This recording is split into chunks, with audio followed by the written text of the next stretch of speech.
Hey everyone. Hello. Another Sunday. How's everyone doing today? How was your weekend? You know my line. What am I for today's talk? Excited. As per usual. So today I am excited, but I hope I give this topic justice because it's our last brain camp Zoom. I don't know how July flew by. That's an injustice in itself. But I want to make sure that something as subtle and nuanced as pessimism isn't kind of like oversimplified. But we all know that I could talk up a storm. So I'm going to try and give today's topic and try to do today's topic justice. But I want you guys, as usual, relying on you in the chat to kind of share how you're feeling about things that I'm going over. All right, so the pessimistic brain. I've been waiting for this one. Here's the thing about the pessimistic brain. It is built off of valid things, but it's a completely illogical way of thinking, and it's a natural way of thinking. Most people are not natural optimists. Most people at the bare minimum are just neutral to everything. They're not overly positive. They're not overly optimistic, I should say. They're not overly pessimistic. They kind of just have a different security going through things. Okay, that's not me. And I know there's not a lot of us here, right? So pessimism is not meant to be a negative.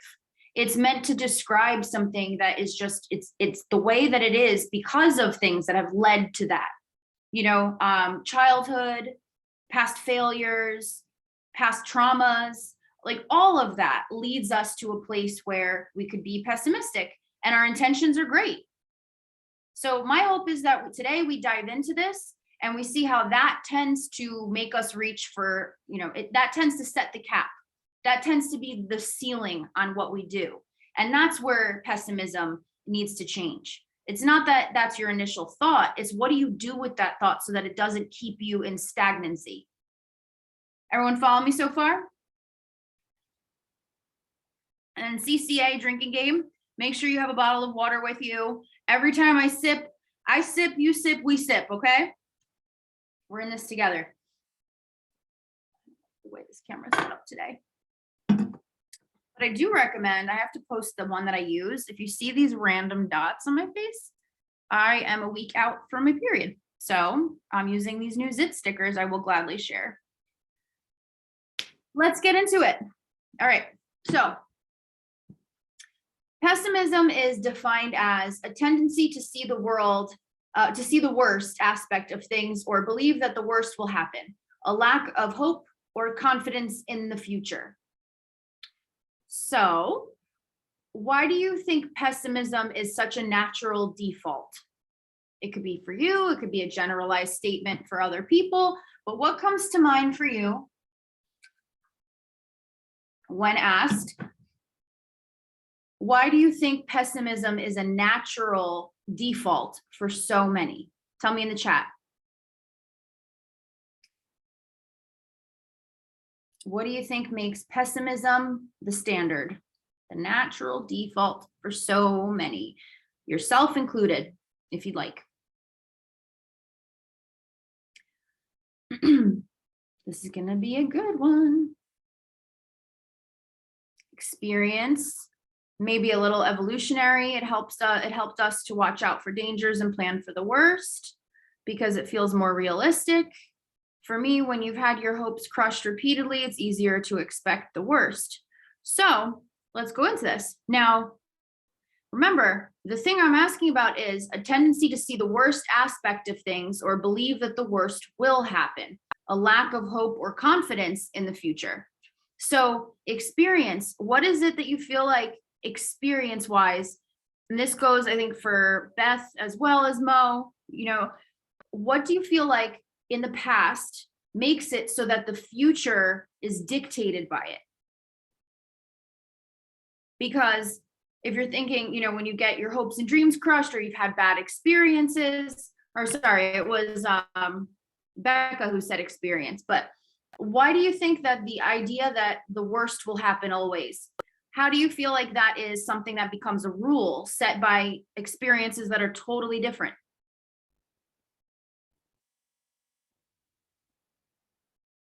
The idea is, and we'll get into it in the next thing, that it has to do with us, right? Or some divine curse or something like that. And logically, we know that's not true. But emotionally, we feel like pessimism is a safety blanket, because ultimately, if we feel like our dreams have always been crushed, it's always what's going to happen, how does that prepare us any? Like, truly, it doesn't prepare us for that. Right. And then Chelsea, you were saying a little evolutionary, it helped us to watch out for dangers and plan for the worst. Pessimism didn't do that. Thinking the worst isn't how we evolved. If that was the case, then we'd be unevolved, right? Because pessimism, if anything, would make us afraid to do anything. And then based on experience, the idea would be, if we do anything, we're not going to survive. We're not going to do better and thrive. It's good to be pessimistic and at the top of like a giant ditch to be like, I don't think I can jump this. Like that pessimism is understandable. Like that's good. But in terms of pessimism, my goal for today is to take away the logic from pessimism. Pessimism actually clouds view. It actually clouds all of the options we have. It gets right in front of logistically figuring things out and solving things. Right? So it feels more realistic. It does, but it's funny because then it's the opposite. It's basically saying luck or the curse or some divine thing or us being, idiots or whatever. Like this is always going to happen because that's that, but we don't necessarily logically think that. It feels that way. I guess I'd rather give myself a lower expectation for something to happen so that if something happens good, it makes me feel better. Has it ever made you feel better if you felt that way and something fell through? Just because we were like, I always think about in school, I used to do this. I'd be like, I'm probably going to fail it, whatever. So that this way, if I didn't fail it, I'd be like, oh, wow, I didn't fail it. But I didn't take the test to the best of my abilities thinking I already failed it. And I wasn't any less upset when I actually failed it. I was still freaking upset. I still wanted a different outcome. Just because I told myself I wasn't going to get that right off the bat doesn't mean I'm not still upset that outcome didn't happen. I think that it's kind of a self-defense mechanism. It prevents us from disappointment by already expecting that something bad is going to happen. Same thing to the above. If you go into something thinking that it's completely effed, is it ever going to be something different than completely effed? We're almost waiting for the thing to surprise us. But in doing that, we remove so many things we can do to get that outcome we want. We screw ourselves right out of it. Because on the other hand, maybe it could have been great.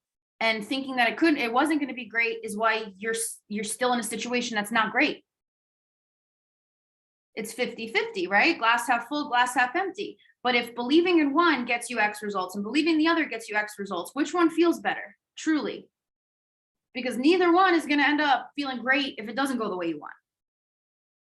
It's just a mental comfort that if we don't get fooled by belief that we're going to be a lot better off. But no, we're just going to be in the exact same space.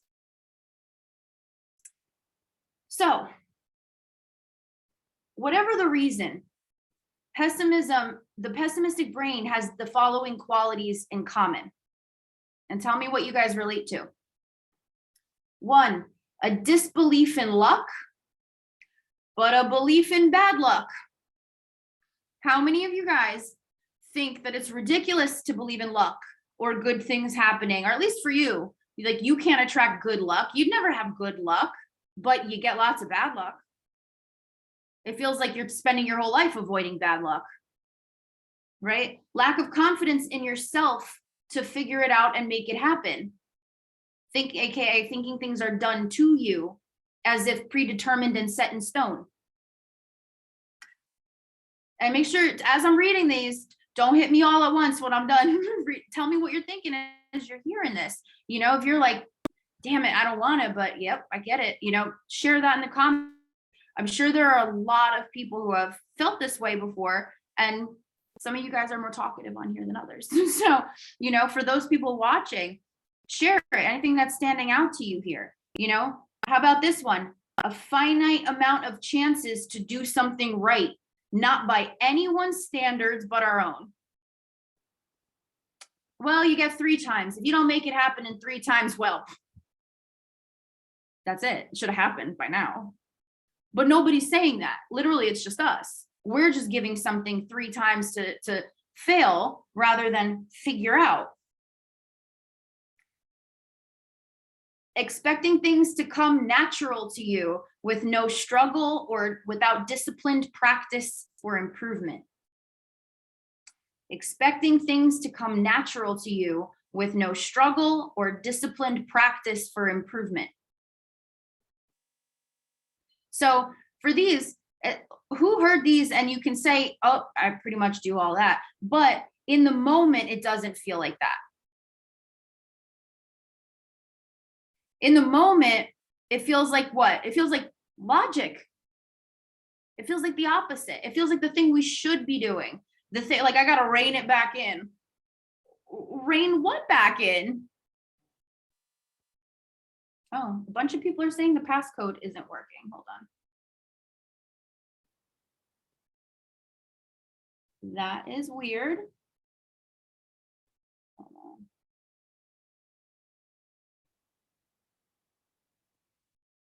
Oh no. The hell?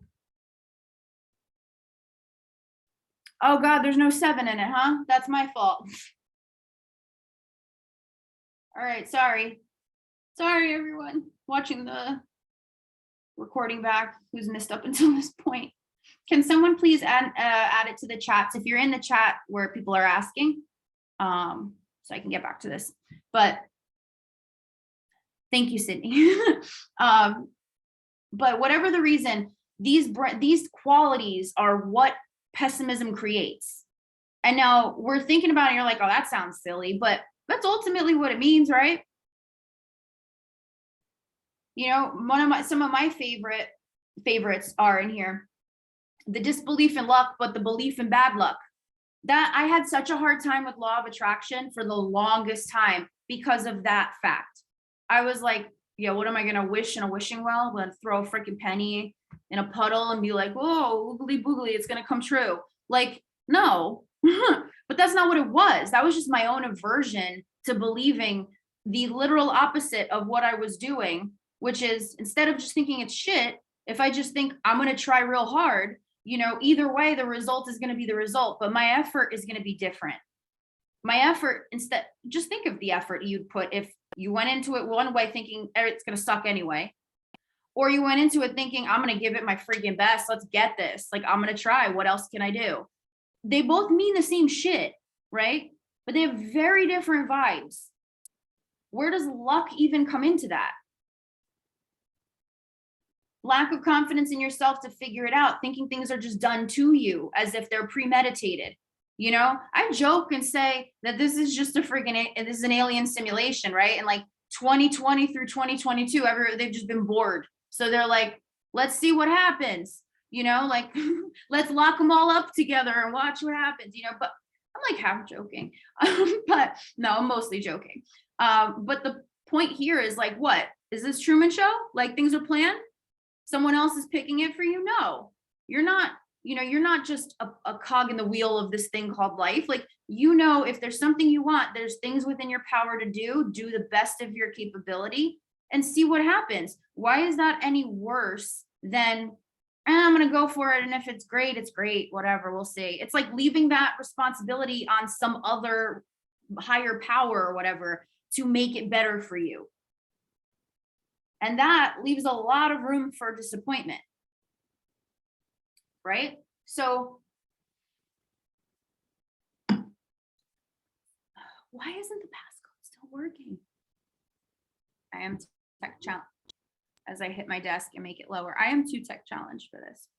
Hold on, let's see. Pause the recording.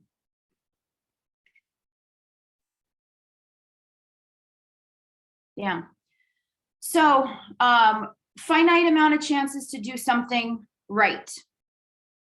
So I've had a couple clients this week, several. Like, so if you were on the two today where this came up, I'm not picking you out specifically, but they're my business owner clients.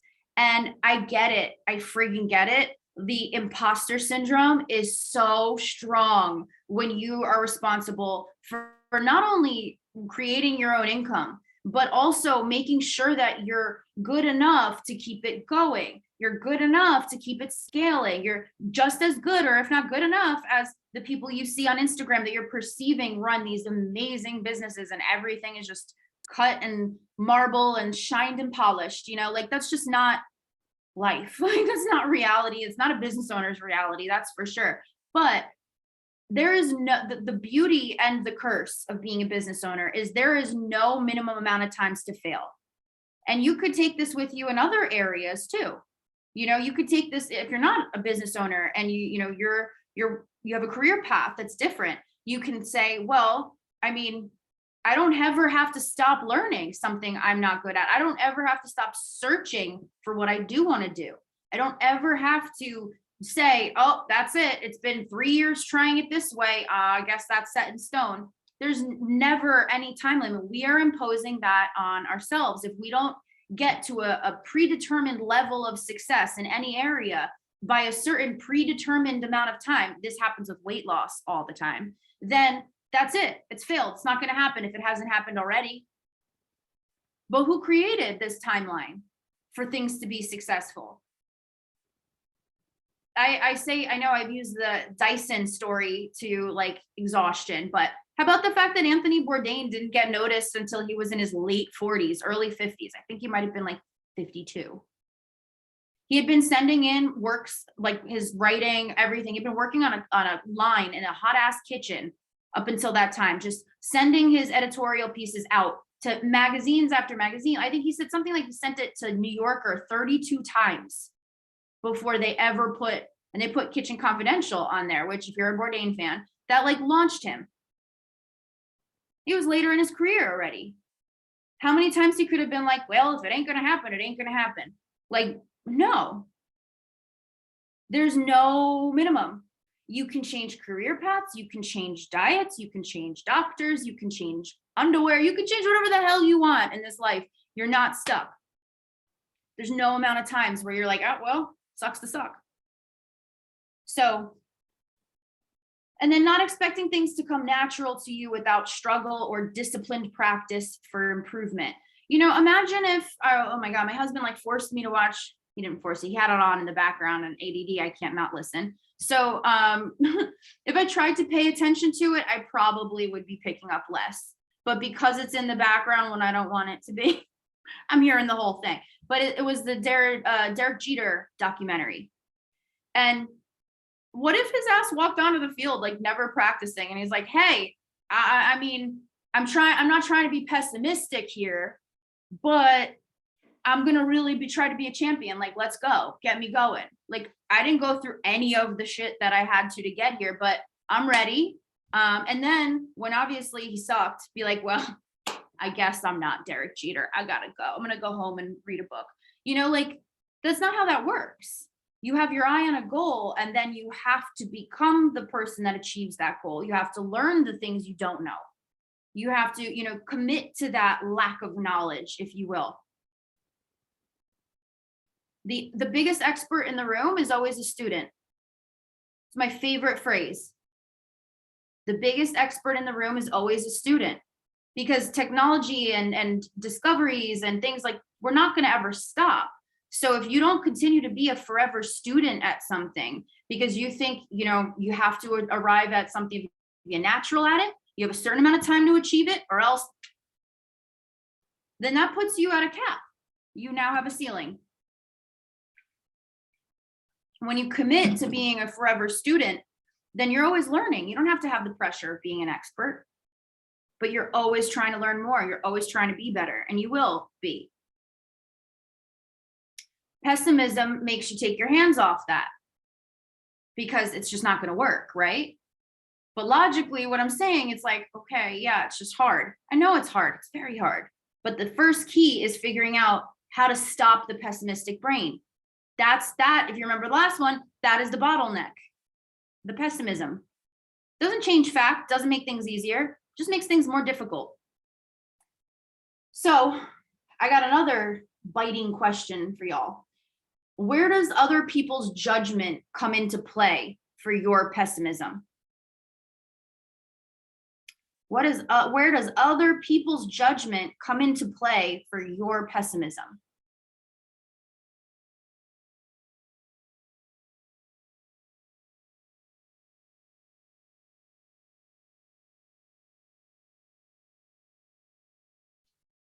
Because other people are usually at the root of all of our insecurity. Even if you don't know, like, even if it's not a specific person, this giant, obstacle in your way. I don't trust people. Yeah. So, why think things are going to go well if they're just doomed to fail and disappoint you? Right. I'm a people pleaser, and it's the ultimate factor that attributes to it. So, I had a conversation with someone about that today. I don't think it's people pleasing. I hate that word becomes like kind of a blanket, because like, let's get more specific on that. A lot of times it's not like we want to please other people. We just want to make sure we're in good view by them. Like, we just want to be considered good enough by people. We want to be not noticed by people. We want to be acceptable by people. But it's not necessarily that we want to go out of our way to please them. We just want to be, I guess, pleasable, if that makes sense. Pleasing, in some way. And the way you're living your life is like, oh, I don't notice you that much because you fly under the radar, you're acceptable. It's like people placater more than anything. I want to seem like I have it all together. Yeah.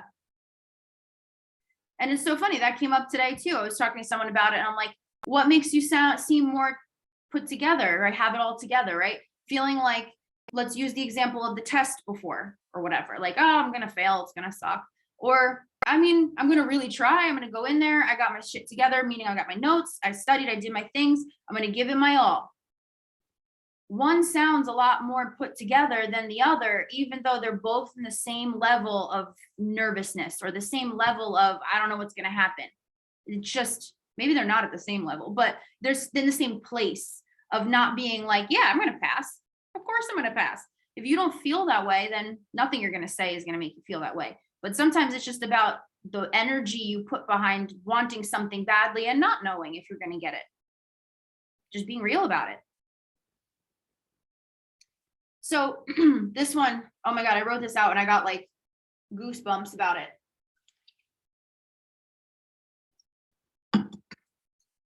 Say this phrase, and I'm like, I have to delete this from my phone and like affirm. I'm just going to be writing a full note of affirmations after this Zoom, I swear. But I want you to say this phrase and tell me what you think. I'm okay with mediocrity and spending the next 3 decades minimum not feeling fulfilled. I'm okay with mediocrity. I'm not, universe, I'm not. And spending the next 3 decades minimum not feeling fulfilled. Say that. Like, really close your eyes and say that, and then tell me what comes up for you in the chat. How does that feel? Just like, just accepting that. 3 decades. Ugh, right? It just feels like, like I said, I wrote it and I'm like, but that's what pessimism is, right? Mediocrity isn't necessarily a bad term, right? We've used it before, a plan of mediocrity, but that's intended for the times where that's the threshold that allows for it. Because mediocre means you get your minimum done, your bare minimum. Like, it's not great. It's kind of, subparts, just what you got to do because it's what you can that day. We all have days like that, and that is perfectly acceptable. But imagine saying it for the next 3 decades that you're perfectly okay with purposely going for mediocrity and not being fulfilled or trying to be at all. Just because. If anybody felt like that, you wouldn't be watching the Zoom. Like if you truly believed that that was true, you would not be here watching the Zoom, investing in CCA, spending an hour on, let's be honest, it usually takes that much. Today we're going to try, but spending this time here on a Sunday, you wouldn't be doing, or watching a recording, you wouldn't be doing that if you believed that you were going to be satisfied being mediocre the rest of your life. I know, I won't even say it. I'm telling you, I got to do like an affirmation cleanse after this. I'm like, I don't know, I have to go stand in a bathtub on one foot and like press my third eye or some shit. But like, it's just so cringy. And whenever you guys are feeling pessimistic, I want you to remember that phrase. And I want you, if you're telling yourself just because of the past, just because it's you, because it's scary to think of it not happening, if you believe in it, I want you to tell yourself, all right, then I'm okay with mediocrity and spending the next 3 decades of my life unfulfilled. Because that's safe too, right? So I wrote here, what if your kids spoke about life that way? Or what if you don't have kids, like you could just say, what if you saw a little kid, just any little kid being vulnerable and just being like, I guess I'll just be mediocre and unfulfilled. Would you be like, yeah, kid, that's a safe bet. Trust me, life sucks. Think like that. Like, you wouldn't want, maybe you'd think that, but you wouldn't want to think that, right? We're here because we don't want to think that way. So when you're feeling yourself being pessimistic, think about it. I love using little kid, advising a little kid, because sometimes we need to be the little kid, and just like, you'd be like, no, you could do anything you want. You wouldn't be bullshitting this kid, right? You in your head wouldn't be like, yeah, right. You ain't gonna do shit, kid. Like, you'd be genuinely being like, you have the whole world ahead of you. You can do whatever you want. 3 freaking decades is a lot of time. I don't know why I picked 3 decades. I feel like it's a realistic amount of time, knock wood, we could get here. But, lukewarm passion equals lukewarm results. Lukewarm passion isn't a security blanket. It's not going to protect you from anything besides lukewarm results. It's just going to match. Commit to being unknowledgeable as a beginner and hungry as a student. That's how you become the expert. That's how you stay the expert. And the last point I wrote here, taper your expectations in logic when your brain is creating havoc in emotions. So write down your expectations and really make them realistic. Someone said before, I think Mo, you said before, it's more realistic to think that way. Okay, write down the reality of the situation. When you're feeling like your brain is immediately making it a no possibility, then get a piece of paper and write down what exactly it is that you need for that to happen, or you want, or what is a no, what's an obstacle. Brain dump. Because I guarantee you, if you dive into it and you ask yourself, what can I do? That a situation that feels, like it's going to not work out starts to become more tangible, or at least starts to become something you don't want as much necessarily. Because that's okay too. You don't have to go after everything with fervor, but it's if it's something you really want, like getting your health balanced, getting your home in order, getting a career change, starting a family, whatever the hell it is that you're feeling pessimistic about because it has some really gut-wrenching stuff from the past, especially, start to write down the logic and what your expectations could be. It might help you believe that things can be different. And, pessimism just makes everything more difficult. It just makes everything feel like shit. It doesn't make anything more certain, stable, safe, none of that. So, okay, 8:31. All right. I did it. But before we jump, I want to know what today, those of you watching, what hit you the most today? What do you think is going to stick with you the most, I should say? Tell me in the chat before we jump. What is going to stick with you the most? Desk. from today.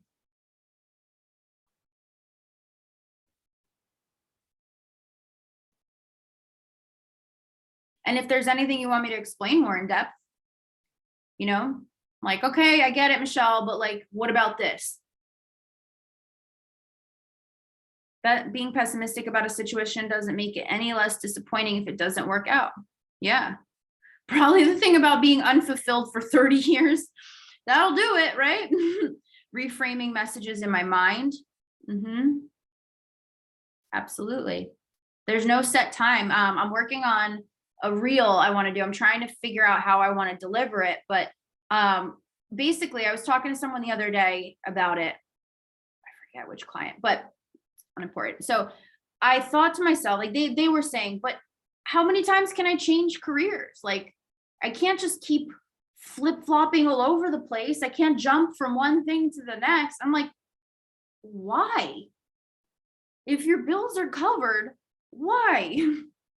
Why can't you do something you like? If you want to have a solid career in one place, you like what you do, go for that.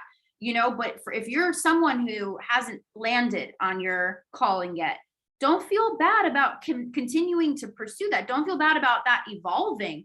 Like, I was going to go to med school, then I went to culinary school, then I worked at a bakery, then I worked at a soul crushing office, and now here I'm doing this. Is there any clear path? But this is my calling. It took a ton of jumping around to get here. Don't be pessimistic about your capabilities because other people are settled and seem secure and you're not. Being fulfilled matters. And if you can live your life one day, no one else experiences life in this meat suit, right? So if one day when you're going into the earth or getting made into diamonds or whatever you do, you're whatever you choose, you want to look back and not be like, well, thank God I paid bills, did what was expected, and now I'm croaking. You want, like, right? I would rather have a bunch of interesting stories. Obviously financial comfort is like important because life, but like, besides that you shouldn't hate your life because of that financial comfort or because of what you feel like you should be confined to. Spend the next however many years you got on this earth. Like, nobody else has to like them really or feel fulfilled except you in this experience. Pessimism, or all the people pleasing we were talking about before, it's just a distraction from that. Nothing else matters. Pessimism is not logic. It feels like fact, but it is not. I really like the Anthony Bourdain idea, not getting discovered till 40s, 50s, taking the pressure off. There isn't a set time frame. Oh, hell no. Absolutely not. How many times I have all these ideas of things I want to do. And I know, big shocker for you guys, right? You don't hear me talk about them all the time, but I want to have different businesses. And I used to feel bad saying, yeah, one day I'm going to own restaurants. One day I'm going to be a real estate investor. One day I'm going to start a foundation. Like, I know all these things. I thought they'd hear them and think I was like a jackass.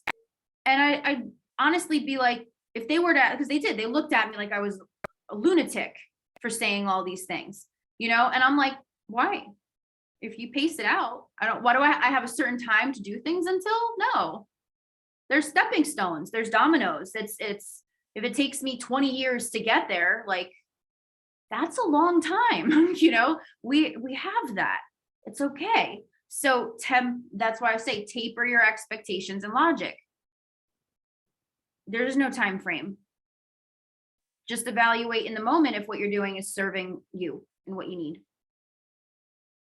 So love it. This topic, I was really excited to jump into. I could talk about this forever because I don't think anyone believes me when I say this. I was the most pessimistic person ever. I was so negative. I got to find something that's indicative of my past self. Maybe I'll find more old, like disgruntled 2 a.m. Facebook posts from like 2012 to post again for you guys. But the 2012 I'm thinking of. Yeah, I was 22, 21, 22. Oh, those are some good days. I'm going to try to find some pessimistic shit from back in my day and show you guys, because this person, this whole like What do you got to think badly? Just go for it. If you fail, you fuck up. Just why, what happened? Learn, do it again. You know, that is not my default. My default growing up in survival mode is avoid anything that can make you look bad, hurt you, cost you a lot of money, end in embarrassment. You know, other people won't understand. Like that was how my entire life was dictated. And I was sick, poor, pissed off all the time. So I'd love to talk about this. And I'm going to show you guys my old nasty self. And if you have any questions that, you know, or things you want to discuss further in our one-on-one, shoot me a message. I have a couple more meetings tonight, so I might not get back to you tonight, but tomorrow I'm going to try and get through all my texts from the weekend. So shoot me a message. I love hearing from you guys. And I hope this helped, or at least I hope it planted a seed for some thought for our convos. All right. Enjoy the rest of your Sunday. Bye.